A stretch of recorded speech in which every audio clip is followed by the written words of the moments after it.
I heard a very ill-equipped, uneducated brother say that the Tetragrammaton is lost in its pronunciation for all time. I heard the brother say that it cannot be pronounced because there are no vowels. Matter of fact, I heard two brothers.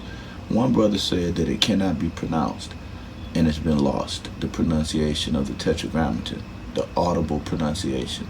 And then this other brother says, so laughably, that it can't be pronounced because there are no vowels. And I wanted to say to you all, this is very much so the reason why I teach the way I teach and even introduced this lesson the way I did.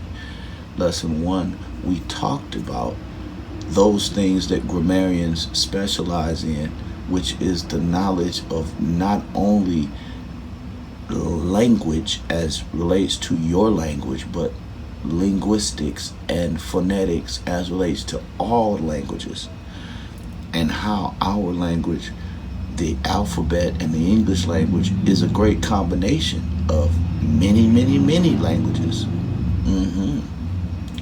We talked about swash lettering. We talked about the I.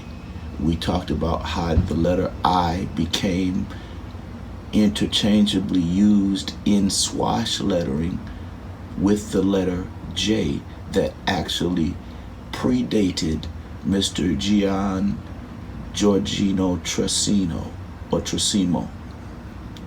the creator of the phonetic and use of the letter J. The letter J was already in existence.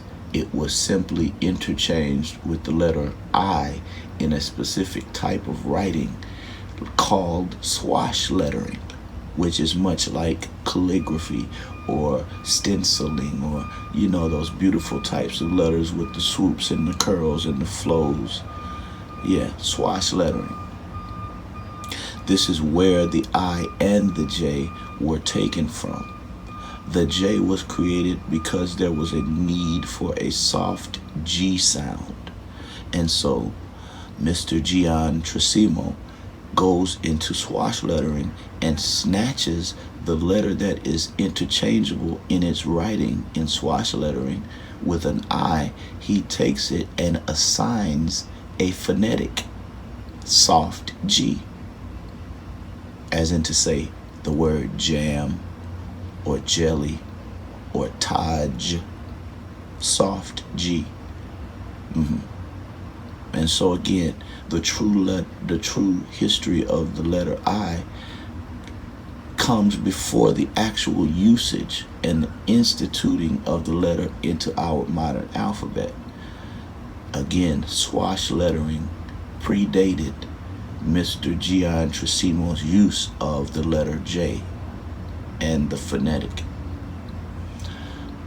As with that story of the letter I and J, we also have combined letters or compound letters. Compound letters are letters like, in question in this particular lesson, the letter W. The letter W. The letter W is actually what it says. Double U. The letter W is literally two U's compounded or combined, and it literally is an overpronunciation of the phonetic U. W. W. Now, press pause. I want you to know that the letter W, as relates to the Tetragrammaton, YHWH, W is not ancient enough because W is a compound letter, a combined compound letter, double U. What would the prime utterance be as relates to that W? It would be the same as the Hebrew conveys. U. oo, oo, or you. How do I know that? When you go into the Hebrew alphabet, you have Yod, equivalent to your Y, He, equivalent to your H, and the letter Waw, or Wav, or Vav. All of these things are interconnected in their phonetics simply because of that W, or its base prime root. Ooh. When you see the letter Wav or Vav or Wall without any markings to tell you how to pronounce this letter, normally it is understood in its prime conveyance as an oo sound. Ooh. Just as the U and the prime nature of the double U, which is why you have a compound letter in the Tetragrammaton, W. W is not as ancient as the sound oo. Oo, or U, is the prime conveyance of double U, or two-letter U's. Same again in the Hebrew. This Wav lettering without any predetermined phonetic would be definitely a oo sound. Now, we have one more letter that we already talked about, which is a He, that is equivalent to the H.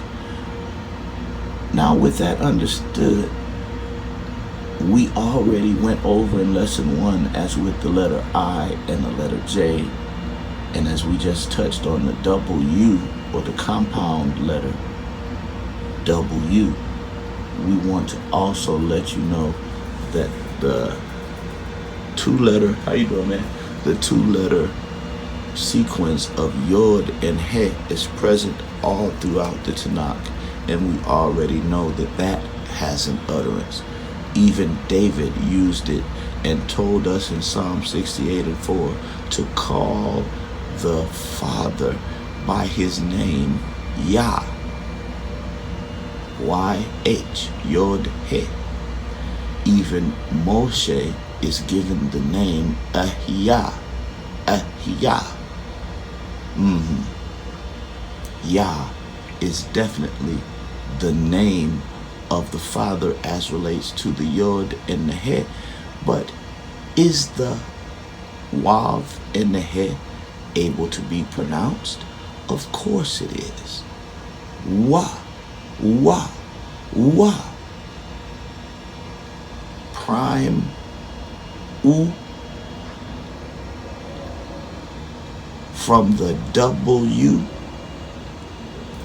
and Wav without any predetermined direction as relates to any markings associated with that letter would be pronounced oo in its prime conveyance, being congruent with the root of the letter U, or the sound oo.